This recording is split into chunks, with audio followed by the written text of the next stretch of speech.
রংটা তুই খা।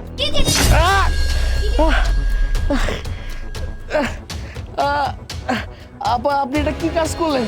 আপনি গরম চা আমার মুখে মারলেন কেন? বেশ করেছি, যা মেরেছি বেশ করেছি। তোর মুখটা না পুড়িয়ে দেওয়া উচিত ছিল আরো। আপা আমার দোকানে তো অনেকে চা খাওয়ার জন্য আসে, আমার এবার চা দেন, আমি আমার মতো করে চা বানিয়ে দিই। কেউ রং চা খায়, কেউ দুধ চা খায়, তাই বলে আপনি আমার মুখে গরম চা ঢেলে দিবেন? এটা কি হইলো কিছু? সবাই কি চা খেতে আসে না আসে সেটা আমার জানার বিষয় না। আমি তোর কাছে দুধ চা চেয়েছিলাম, মানে তুই আমাকে দুধ চাই দিবি? কান কোথায় থাকে? আপা আমি আসলে শুনতে পাই নাই, আমার সামনে বিশেষ পরীক্ষা তো, এর লাগা বই পড়তেছিলাম, মনোযোগ ওই জায়গায় ছিল, আমি শুনতে পাই নাই। বাবা, বিসিএস বই, তার মানে তুই বিসিএস ক্যাডার হবি? এই একটা দুধ চা দে তো। দিতেছে।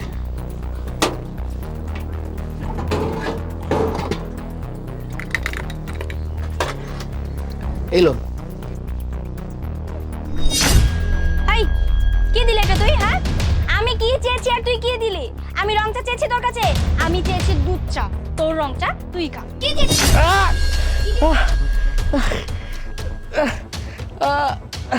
আপা আপনি এটা কি কাজ করলেন? আপনি গরম চা আমার মুখে মারলেন কেন?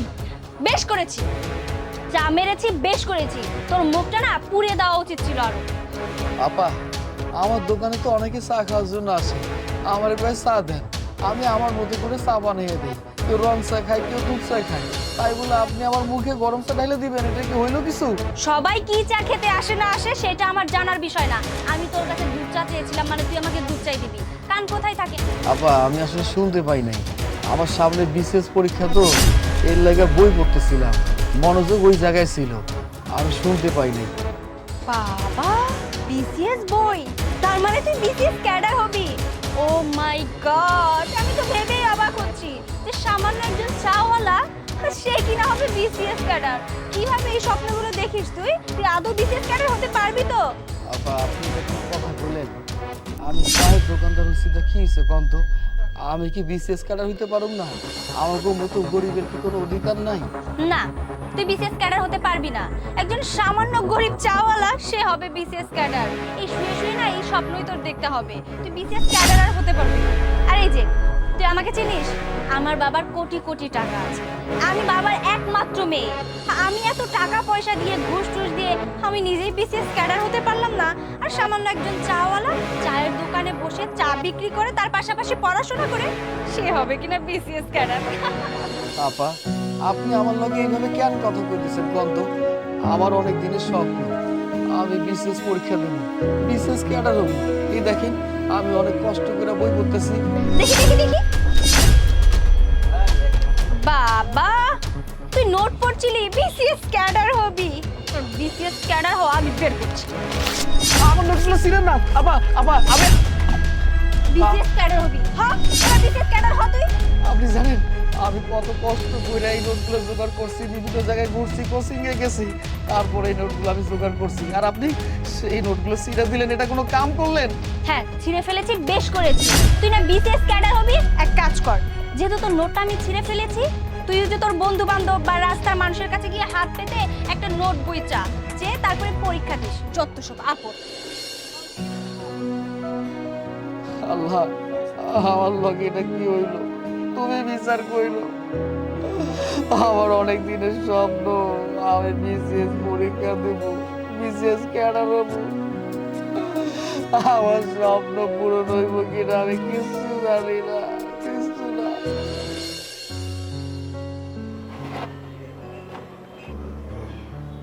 স্যার আসসালামু আলাইকুম। ওয়ালাইকুম সালাম। স্যার আসলে অনেক ফর্মালিটিস মেনটেন করার পর আপনার সাথে সাক্ষাৎ করতে আমি সক্ষম হলাম। আপনার সাথে আমার কিছু পার্সোনাল কথা ছিল। কি ব্যাপার তুই, আপনি এখানে? হ্যাঁ আমি। আপনি তাহলে আমাকে চিনতে পেরেছেন? কিন্তু আমি আপনাকে বেশ ভালোভাবে চিনতে পেরেছি। আপনার মনে আছে আমি সেদিনের সেই দোকানদারটা, চা বিক্রি করতাম, চায়ের দোকানদার? সেদিন আপনি আমাকে একটা চ্যালেঞ্জ করেছিলেন, আমার মতো চায়ের দোকানদার, চা বিক্রেতা কখনো বিশেষ ক্যাডার হতে পারবে না। কিন্তু দেখুন আমি ঠিকই বিশেষ ক্যাডার হয়েছি। আপনার মনে আছে আপনি আমাকে যা নয় তাই বলে অপমান করেছিলেন। আপনি কি বলেছিলেন? যে আমাদের মতো গরিব অসহায় মানুষ বিশেষ ক্যাডার হবে। কিংবা বিশেষ পরীক্ষা দেবে, এটা কিভাবে সম্ভব? আপনার মনে আছে সেদিনের কথা, যেদিন প্রথমবার আপনার সাথে আমার দেখা হয়?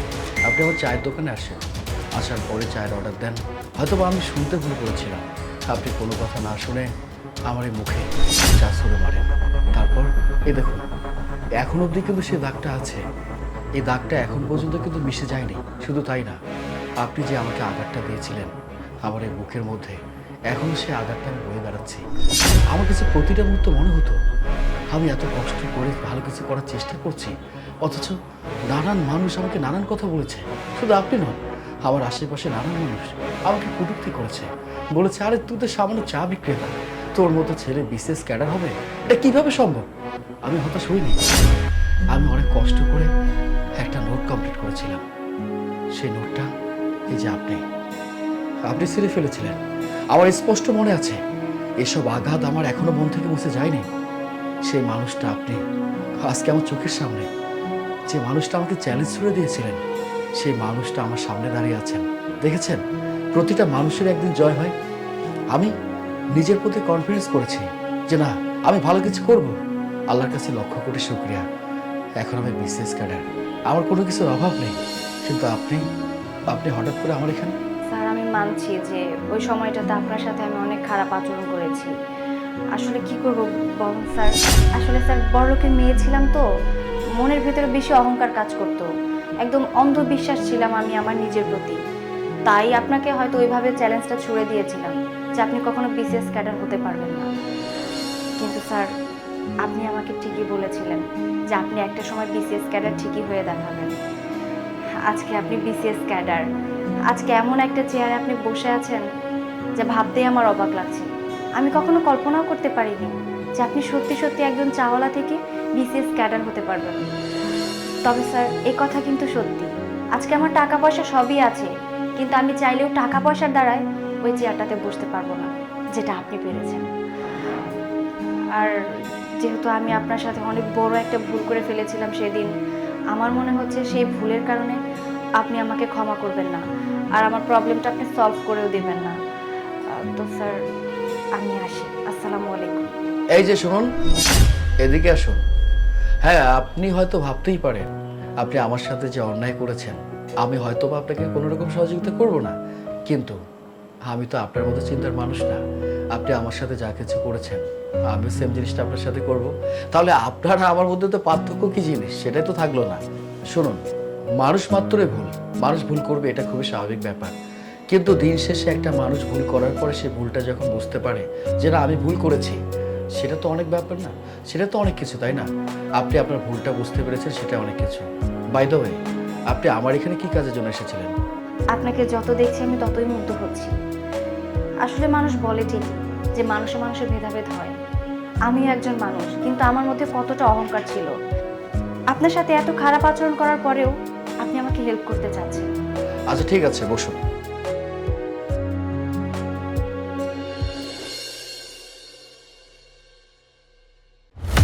আরে অভাব যখন ঘরে ঢুকে তখন ভালোবাসার জানালা দিয়ে পালিয়ে যায়। আর এই ভালোবাসার জন্য মানুষ কিন্তু মারা যায়, আর এই ভালোবাসার জন্য মানুষ এক জায়গা থেকে আরেক জায়গায় চলে আসে, দেশ থেকে দেশান্তরে, অট্টালিকা থেকে কুড়ি করে। এই ব্যাস, তোর মতো ছোট লোকের মুখে আমি আর কোনো কথা শুনতে চাই না। ভুলে যাসনি তুই আমার বাড়ির কাজের বুয়ার তুই ছেলে, অতএব ভাঙা ঘরে থেকে সাততলার স্বপ্ন কখনো দেখিস না। ফরদার যদি আমার মেয়ের পিছনে আবার লেগেছি, তোকে আমি কেটে টুকরো টুকরো করে কুত্তা দিয়ে খাওয়াবো। অথই এই যে চেয়ারম্যান সাহেব, আপনার কিসের এত অহংকার? আপনি চেয়ারম্যান বলে? সামনেই তো নির্বাচন। আমি শুনেছি আপনার নির্বাচনে কেউ প্রতিদ্বন্দ্বী নেই। তার একটাই কারণ আপনাকে এলাকার মানুষজন ভয় করে। আপনি 20 বছর যাবৎ চেয়ারম্যানই পদটা ধরে আছেন। তবে এবার আপনার প্রতিদ্বন্দ্বী কেউ একজন হবে, আর এই মানুষটা কেউ না, এই যে আমি সাগর। আমি কথা দিচ্ছি, এবার নির্বাচনে আমি আপনার প্রতিদ্বন্দ্বী হব, এবং আমি আপনাকে এটাই দেখিয়ে দেব যে আমি আপনার সাথে নির্বাচনে জিতেই ছাড়বো। মা, তোমাকে না বলেছিলাম আমি একটা মেয়েকে ভালোবাসি? ওই যে অথই কথা বলেছিলাম। আসসালামু আলাইকুম। ওয়ালাইকুম আসসালাম। বাজান, তুই এটা কি করছস? ও তো চিস্তি চেয়ারম্যানের মাইয়া, আমি অঙ্গ বাসা কাজ করি আর বাপে যদি শুনে রে বাবা আমাকে মাইরা ফেলাইবো। আরে তাদের সমস্যার কি আছে? আন্টি আপনি একদম চিন্তা করবেন না, আমার বাবার বিষয়টা আমি হ্যান্ডেল করে নেব। সবচেয়ে বড় কথা, আমি আপনার ছেলেকে ভালোবাসি, আমি সারা জীবন ওর সাথেই থাকতে চাই। বাবার বিষয় নিয়ে আপনার কোনো চিন্তা করতে হবে না, ভয়ও পেতে হবে না।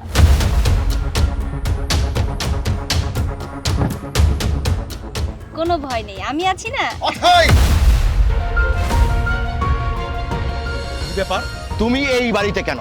তুমি এই আমার কাজের বুয়ার বাড়িতে কেন? বাবা, বাবা আমি সাগরকে ভালোবাসি। ব্যাস ব্যাস, এতদিন আমার কানে যা এসেছে আমি বিশ্বাস করিনি, কিন্তু আজ আমার নিজের চোখে যা দেখলাম তাতে বিশ্বাস না করে আর পারলাম না। এই ছোট লোকের বাচ্চা, তোর এত বড় সাহস! এই, তুই আমার মেয়ের পিছনে লেগেছিস? হ্যাঁ, কি ভেবেছিস রাজ্য আর রাজকন্যা হাতিয়ে নিবি? তোর এই আশা কোনোদিনও পূর্ণ হবে না। বাবা এসব তুমি কি বলছো? ও বুয়া ছেলে তো কি হয়েছে? ও কোনো সাহস দেখায়নি, বরং আমি ওকে ফার্স্ট টাইম আমাদের ভালোবাসার কথাটা বলেছিলাম, আমি ওকে প্রপোজাল দিয়েছিলাম।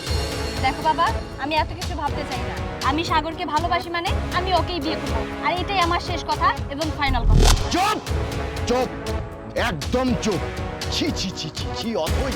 তুমি আমার সন্তান হয়ে তোমার রুচির এত অধপতন! আমি 20 বছর রানিং চেয়ারম্যান, আমি চিস্তি খান।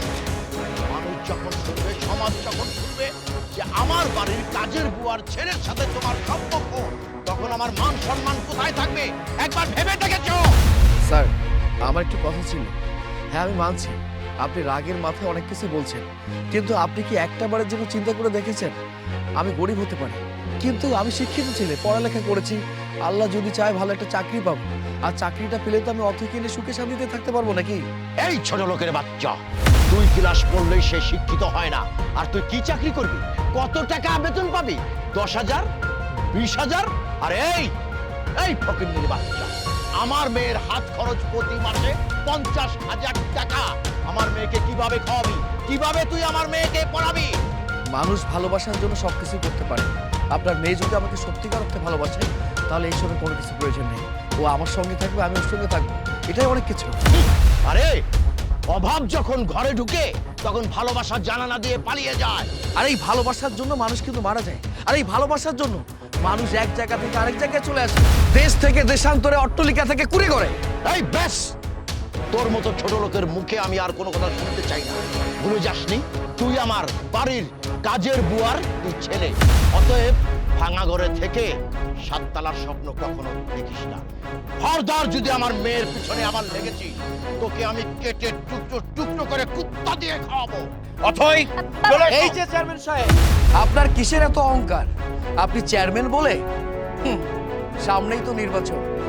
আমি শুনেছি আপনার নির্বাচনে কেউ প্রতিদ্বন্দ্বী নেই, তার একটাই কারণ আপনাকে এলাকার মানুষজন ভয় করে। আপনি 20 বছর যাবৎ চেয়ারম্যানই পদটা ধরে আছেন, তবে এবার আপনার প্রতিদ্বন্দ্বী কেউ একজন হবে, আর এই মানুষটা কেউ না, এই যে আমি সাগর। আমি কথা দিচ্ছি, এবার নির্বাচনে আমি আপনার প্রতিদ্বন্দ্বী হব, এবং আমি আপনাকে এটা দেখিয়ে দেব যে আমি আপনার সাথে নির্বাচনে জিতেই ছাড়বো, আর বাকিটা এই জনগণে বলে দেবে জিত হবে কার, আপনার না আমার। যত বড় মুখ নয় তত বড় কথা। হাতি ঘোড়া গেল তল, মশা বলে কত জল। চলে এসো। বাবা, তুই যে চেয়ারম্যানের লগে এত বড় চ্যালেঞ্জটা নিলি, তুই কি পারবি? মা, তুমি শুধু আমার জন্য দোয়া করো। আমার নিজের প্রতি বিশ্বাস আছে, আমি জানি আমি ভালো কিছু করতে পারবো। তুমি শুধু দোয়া করো মা। বাজান, তারপরে আমার না অনেক ভয় করে, ওই চেয়ারম্যান না জানি তোরে কি ক্ষতি কইরা ফেলায়। চেয়ারম্যানের কোনো ক্ষমতা নেই, আল্লাহ যদি না চায়। আমাদের আল্লাহ আছে।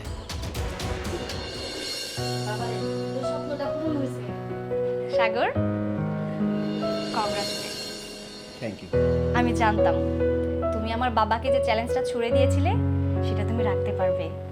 আজকে সত্যি সত্যি তুমি চেয়ারম্যান হয়েছো, এই চেয়ারে বসতে পেরেছো, আমি প্রাউড ফিল করছি। তোমরা সবাই আমাকে সাপোর্ট করেছো বলেই তো আমি এই চেয়ারে বসতে পেরেছি। কংগ্রাচুলেশন। আসতে পারি? আপনি? পার্টি অফিস থেকে বলল নতুন চেয়ারম্যানকে ফুল দিয়ে অভিনন্দন জানিয়ে আসেন, তাই আর কি আসেন। আপনি ফুল নিয়ে আসছেন, সেই ফুলটা আমি গ্রহণ করব তার কোনো দরকার নেই, কারণ আপনি আমাকে অভিনন্দনটা মন থেকে দিচ্ছেন না, ইচ্ছার বাইরে। মানে এক কথায় আমাদের দল থেকে সমর্থন করেছে, আপনাকে বলেছে নতুন চেয়ারম্যান যে হয়েছে তাকে আপনি গিয়ে ফুলটা দেবেন, সে কারণে আপনি এখানে আসছেন। আপনার মনে আছে সেদিনের কথা? আমি কিন্তু আপনাকে চ্যালেঞ্জ করেছিলাম যে আমি আপনার প্রতিদ্বন্দ্বী, আল্লাহ যদি চায়, এলাকার মানুষজন যদি আমাকে সাপোর্ট করে, আমি কিন্তু চেয়ারম্যান হব। দেখেন আমি কিন্তু চেয়ারম্যান হয়ে গেছি। আপনি কি বলেছিলেন আমি ছোট লোক, গরিব, বস্তিতে চলাফেরা করে থাকি? আপনার মেয়ের সাথে আমার কোনোভাবেই যায় না। আমি কিন্তু একটা কথা বলেছিলাম, আমি শিক্ষিত ছেলে, আল্লাহ যদি চায় অনেক কিছু করা সম্ভব। তারপরও আপনি আমার কথা শুনেনি, আমাকে অবহেলা করেছেন, আমার গায়ে পর্যন্ত হাত তুলেছেন। শুধু তাই না, আমার মা আমার সঙ্গে ছিল, আমার মায়ের সাথে খারাপ আচরণ করেছেন, আমার মাকে যা নয় তাই বলেছিলেন।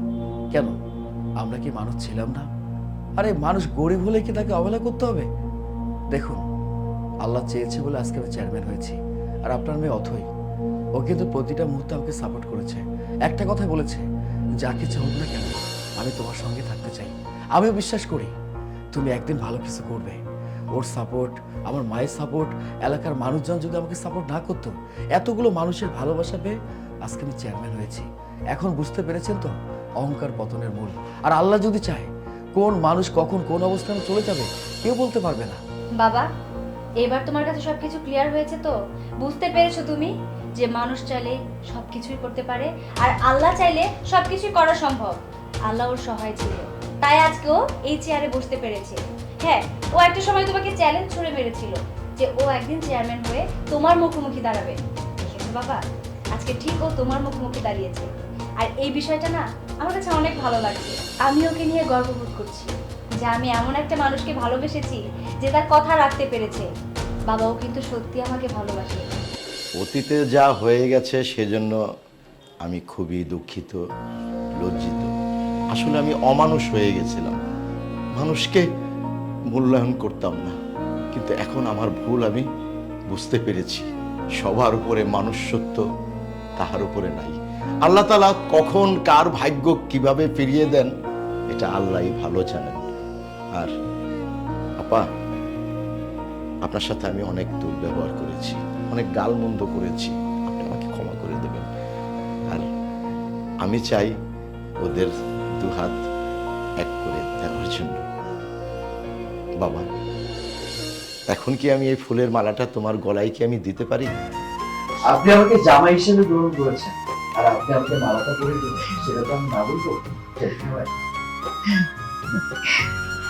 কংগ্রাচুলেশন।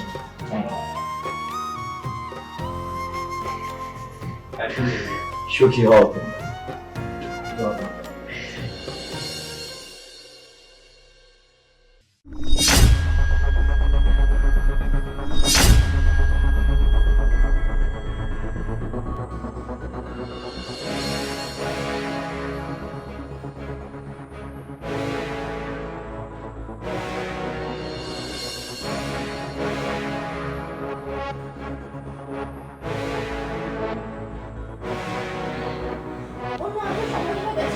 এই, তাড়াতাড়ি ওঠো।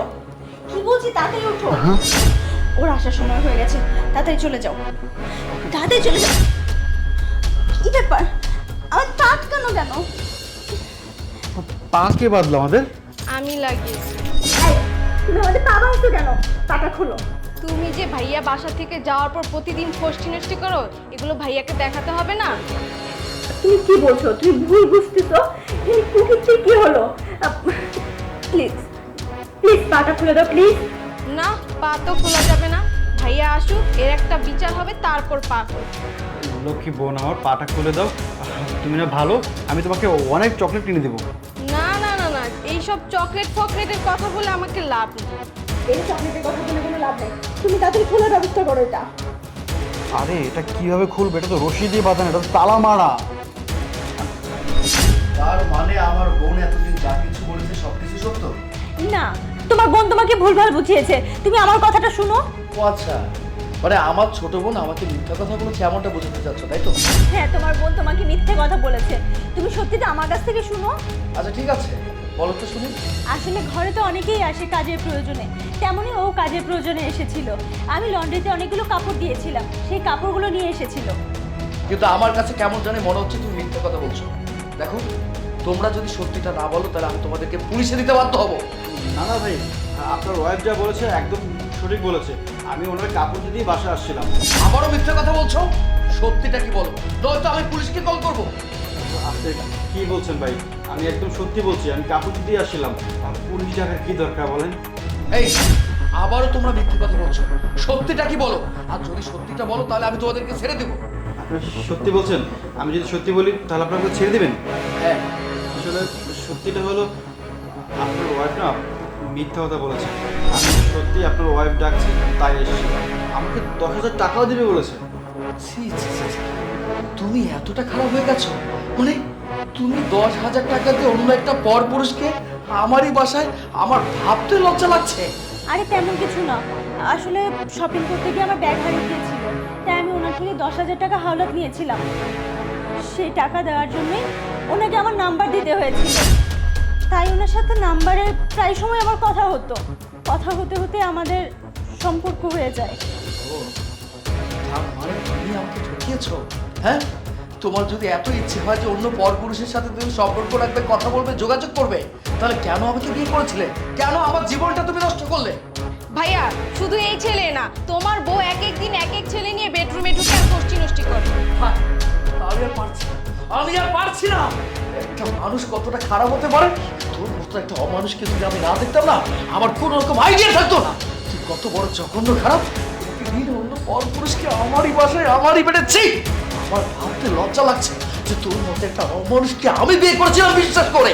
যা, এখন এই মুহূর্তে এখান থেকে বেরিয়ে যা, যা বলছি। আমার ভুল হয়ে গেছে, তুমি আমাকে মাফ করে দাও। আমি এরপর আর কখনো এমন করব না। ভুল হয়ে গেছে? ভুল হয়ে গেছে? তোমরা যে ভুলটা করেছো সেটা কখনো ক্ষমা হয় না। এখন এই মুহূর্তে এখান থেকে বেরিয়ে যাবে। আরে আমি কাকে বেরিয়ে যাওয়ার কথা বলছি না? তোদেরকে তো এইভাবে ছাড়া যাবে না। আমি এক্ষুনি পুলিশকে কল করব, পুলিশ এসে তোদেরকে থানায় নিয়ে যাবে। ভাইয়া আপনি পুলিশ কেন ডাকবেন? আর আপনি তোমাকে বলেছিলেন যে আমি যদি সত্যি কথা বলি আমাকে ছেড়ে দেবেন। তাহলে আমি তো সত্যি কথা বলেছি, আমাকে ছেড়ে দিন এখন। হ্যাঁ, ছেড়ে তো দিবই, কেন ছেড়ে দিব না? পুলিশ আসবে, তারপর পুলিশ ছেড়ে দেবে।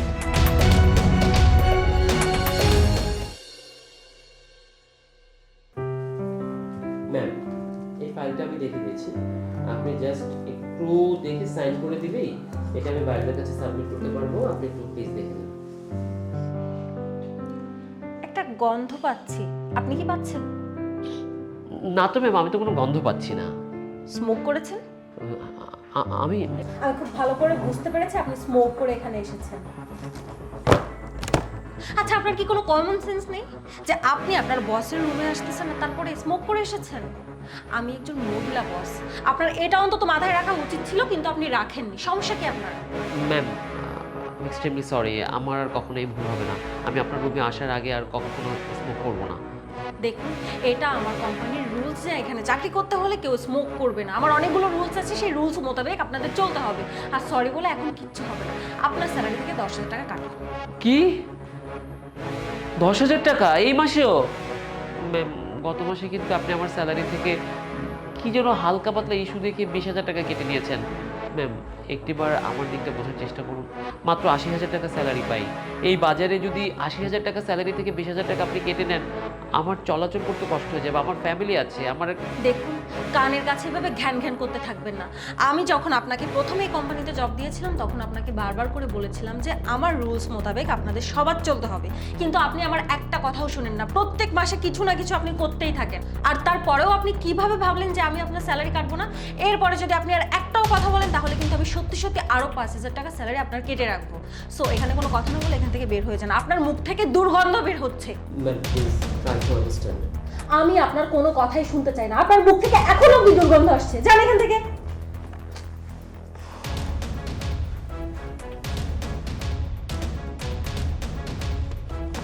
আপনার কলমটা একটু দিন তো।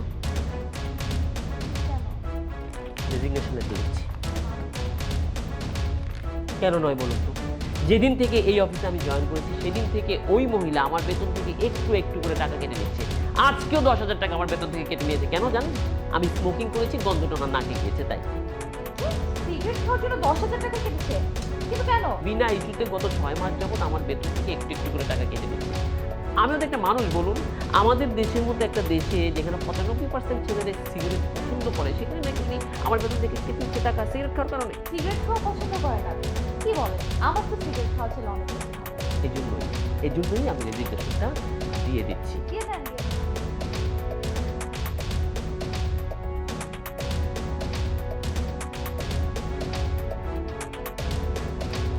ম্যাম, এই যে আমার রেজিস্ট্রেশন, আমি আপনার অফিসে জব করবো না।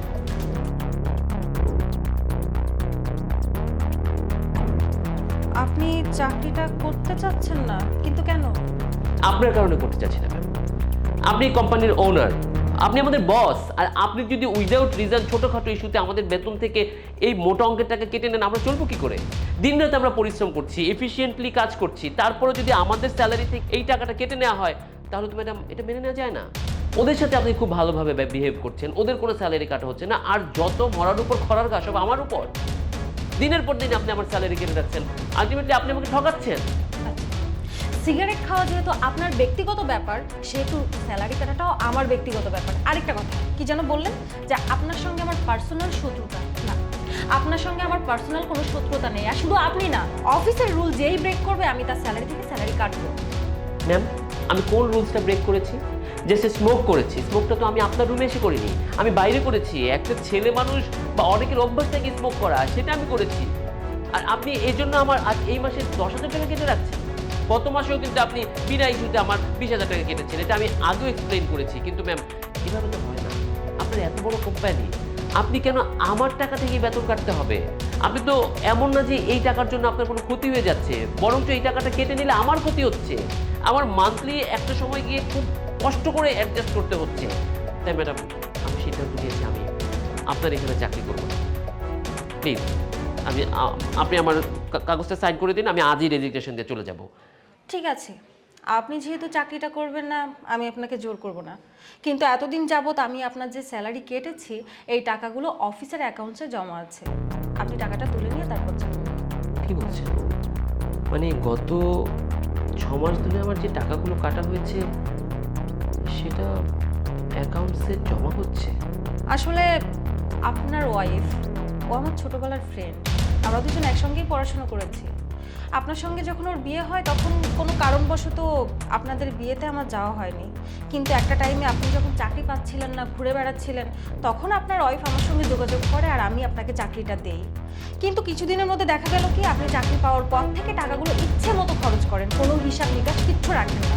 তারপর আপনার ওয়াইফ আর আমি মিলে দুজনে ডিসকাস করে সিদ্ধান্ত নিলাম যে কোনো রুলস করে বা কোনোভাবে আপনার কাছ থেকে স্যালারি কাটবো, কেটেই টাকাগুলো জমিয়ে রাখবো, যাতে করে আপনার ভবিষ্যতে যখন বাচ্চা কাচ্চা হবে, সবাই যেন ভালোভাবে থাকতে পারে, একটা ভালো লাইফ পায়।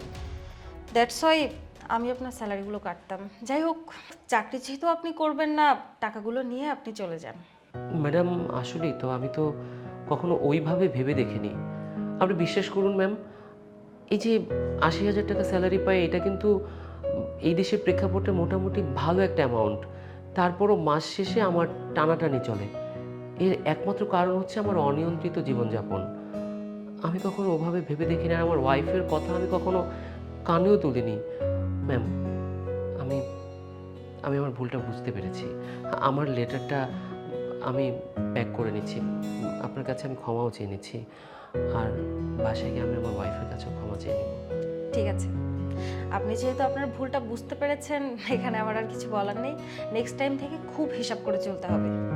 নিন।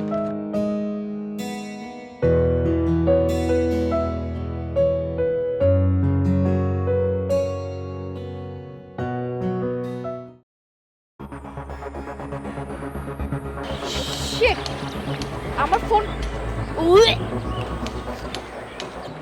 পটের মধ্যে ফোনটা পড়ছে, এখন এটা উঠাবো কেন আমি?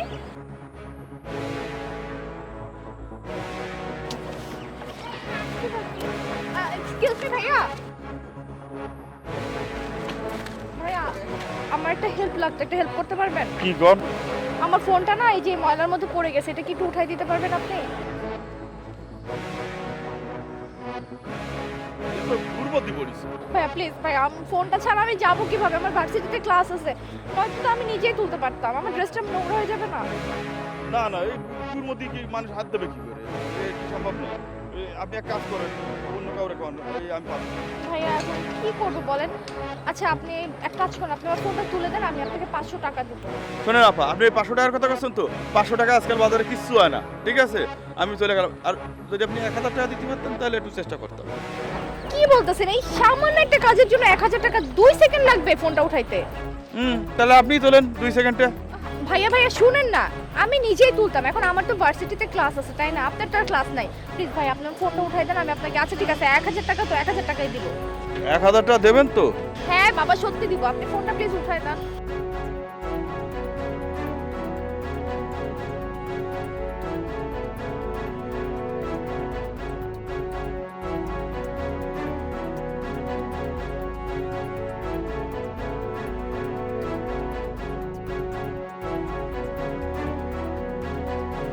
এক সেকেন্ড দাঁড়ান দাঁড়ান।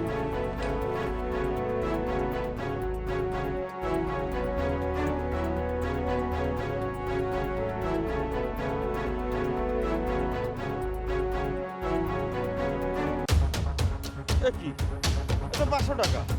আপনি আমার 1000 টাকা দেবেন কইছেন না? এই ছোট্ট সামান্য একটা কাজের জন্য আপনাকে যে 500 টাকা দিছি এটাই তো অনেক বেশি। মাত্র 2 সেকেন্ড লাগছে এই কাজটা করতে। আরে আপনি তো ভারী খারাপ মানুষ। নিজের মুহে কেবল কইলেন যে আপনি 1000 টাকা দেবেন, আমি ওই জন্য 2 বার স্বীকার করে নিছি। তারপর আপনি আবার 500 টাকা দিচ্ছেন, আবার 1000 টাকা দেন। দেখেন আপনাকে যে 500 টাকা দিছি না, এটা নিয়ে চুপচাপ বাসায় যান, এত কথা বললেন না তো। আরে আপনি নিজে কথা বলবেন, উর্পতিতে তো তুই আপনাকে আমার কি ঘৃণা পেতে নাই? আই গরিব ছোট লোক কোথাকার, তুই সারাদিন কাজ করলেও কি 500 টাকা কামাই করতে পারতি? মাত্র 2 সেকেন্ডের একটা কাজ করছিস, তোকে 500 টাকা দিছি, অনেক বেশি টাকা দিয়ে ফেলছিস, ঠিক আছে? 500 টাকা কামাই করতে কত কষ্ট তুই জানিস? কেন আমার কাজ কিন্তু আমি কি সারাদিন মানুষের ঘুম পরিষ্কার করে বেড়াইনি যে আমার কাছে এটা? আরে আপনি তো অনেক খারাপ মানুষ। কি ব্যাপার? কি হয়েছে এখানে? অনেকক্ষণ যাবত আমি দেখছি এখানে কোনো একটা ঝামেলা চলছে। কি হয়েছে আপু? ভাইয়া দেখেন না, এই লোকটা সে কখন থেকে আমার সাথে তর্ক করতেছে। আমার ফোনটা একটু ময়লার মধ্যে পড়ে গেছিল, ওনাকে বললাম যে তুলে দেন 500 টাকা দিব, দিচ্ছে 2 সেকেন্ডের একটা কাজ, এখন 1000 টাকা চেয়ে বসছে, এটা কোনো কথা বলেন? ওরে ভাই মোবাইল পড়েছিল গুড় মধ্যে, সেই গুড় থেকে আমি উঠে দিয়েছি, মুছে তুলেছি। আর থাকতে বড় কথা, উনি আমার নিজে মুখে স্বীকার করেছে যে আমার 1000 টাকা দেবে। আপনি কোন আমার 1000 টাকা দেবে কোননি? আর ওটা তো কথার কথা বলছি, বাট আপনাকে তো আমি 500 টাকা দিছি, তাই না? মাগনা মাগনা তোর কাজটা করাই নাই। তাহলে তো ওই ঠিক। আপনি 500 টাকা কেন দিয়েছেন? যেহেতু ওর সাথে আপনি কমিটমেন্ট করেছেন ওকে 1000 টাকা দিবেন, 1000 টাকা দিয়ে দিন, লেখা চুকে গেল। দেখুন আপনি কিন্তু এই ছোট লোকের সাপোর্টের কথা বলছেন। আপনাকে দেখে তো ভালো ফ্যামিলির ছেলে মনে হচ্ছে। কোথায় আপনি আমার সাপোর্টের কথা বলবেন, তা না করে আপনি ওর সাপোর্টের কথা বলছেন। ওয়েট, ইয়েস, আমি ভালো ফ্যামিলির ছেলে, এবং ভালো ফ্যামিলির ছেলে বলেই না ওনার সাপোর্ট করছি। এখানে ধনী গরিব ছোট লোক বড় লোক কোনো বিষয় না, বিষয়টা হচ্ছে কমিটমেন্টের। আপনি আপনার কমিটমেন্ট কেন ব্রেক করবেন? তার চেয়ে বড় কথা, জায়গাটাকে আপনি একটু দেখুন, ভালো করে দেখুন, কতটা নোংরা, কালো নোংরা, যা তা অবস্থা। এখান থেকে যে কেউ যদি একটা কিছু হাতও দেয়, ওখান থেকে ডিজিজ হওয়ার সম্ভাবনা থাকে, অনেক রোগ জীবাণু এখানে আছে। ওইটা না করে লাইফ রিস্ক নিয়ে এইখান থেকে আপনার ফোনটা আপনাকে দিয়েছে। আর ও ভাই আমার একটা কথা বলুন তো, সত্যি করে কোন তো, ছোট লোক যে কলো, ছোট লোক কিটা আমি না সে? এখন তো মনে হচ্ছে সেই ছোট লোক। আচ্ছা বাদ দিন, আপনি ওনার টাকাটা ওনাকে দিয়ে দিন। না আমি কেন টাকা দেবো? আমি আর কোনো টাকা দিতে পারবো না। ও আচ্ছা তাই? আচ্ছা তাই। আচ্ছা ঠিক আছে, এইবার আমি আপনার সাপোর্টে কথা বলছি, আপনার ফোনটা একটু দেখতে পারি? এই ফোনটা এটার জন্য কোথায় পড়েছিল? গুড় মধ্যে। আরে আপনি এটা কি করলেন? আমার ফোনটাই ময়লার মধ্যে ফেলে দিলেন। ইয়েস, 2 সেকেন্ডের কাজ। আপনিই মাত্র বলেছেন এটা 2 সেকেন্ডের কাজ, তো নিজের কাজটা নিজে করুন। আর শোনো, এই যে তোমাকে যে 500 টাকাটা দিয়েছে, এই টাকাটা তুমি তোমার কাছে রেখে দাও, কারণ একটু আগে তুমি ওই ফোনটাই তুলে ওটাতে দিয়েছো। আরে কি চলছিল? আমার বলেন। ফোন, আমার টাকা, এক্সকিউজ মি, আমার ফোনটা রেখে তো যাইতে পারতেছি না।